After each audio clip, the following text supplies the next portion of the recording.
Okay, yung about do sa in-upload ko kahapon na video tungkol sa aso, lalo sa mga comment section, sinasabi nila na sana update naman daw sila o sana pakita ko ulit, dalawin ko ulit yung aso para mapakain. Actually, kahit naman di po nyo sabihin, talagang plano namin dalawin uli yung aso na yon kasi malapit lang naman siya dito sa bahay namin. At ito, pakakainin namin siya at bibigyan namin ng tubig. Kasi talagang, siyempre nakakaawa din naman kung kaya natin pakainin, pakakain natin. Kaya ito, tingnan natin kung nandito siya. Sana mapakain natin. Shoo! Shoo! Wala ba kayo? Shoo! Shoo! Shoo! Shoo! Shoo! Shoo! Tingnan ko doon. Papasok ako tapos tingnan ko kung nandun siya sa ano. Baka hindi tayo naririnig, ha? Papasok ako dito sa... Ha? Tusok yung mata ko. Papasok ako dito sa Bakanting Lote. Dito siya nakatira eh. Shoo! Ayun! Kakain ka, dali! Yan, yan. Ika dito, dali! Kalan, hindi ako makadaan. Halika, kain ka. Yan. Dito, sampan natin dito para hindi. Kain ka na. Tinawag ko pa siya dun eh.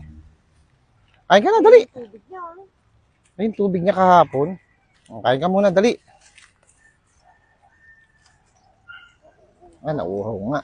Mga matapon yung tubig, ha? Yan.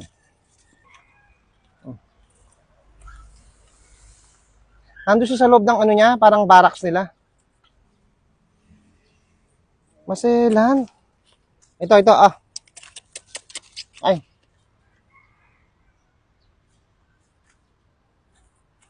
Baka gusto dog food. Ha? Dog food? Ay, sayang, pinatapon na natin. Kaya po na kaya nasit yung dog food niya. Tanong natin. Maselan, ayaw niya kumain. Busog yata.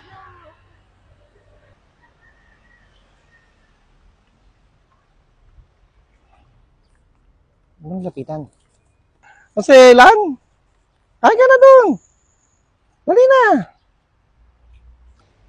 Ba't tayo mo kumain? Kinakain ka na, dali. Ha? Kain ka na. Ba't tayo mo kumain? Wala, matamlay siyang kumain. Parang ayaw niya kumain. Hindi ko alam kung busog siya o ayaw niya yung pagkain. Ayaw niya ng isda na may konting kanin. Hindi natin alam. So siguro ang plano namin, meron kaming dog food doon, na natirang dog food. Galing doon sa isang alaga namin. Kaso baka masanay. Yun lang ang problema. Ang problema, siyempre, askal to. Although masasarapan siya sa dog food, pero siyempre, pag nga naman nasanay, Hanapin niya dun sa... hanapin niya yung dog food. Malay ba natin ayaw kumain ng isda? Maka-social tong aso na to. Mga ano to? Mga anak ni Mahal na Konde. Sige na, kung ayaw mong kumain, bumalik ka na doon. Pasok ka na doon, dali. Pasok ka na lang doon, babay na. Uwi na kami, ha? Togi!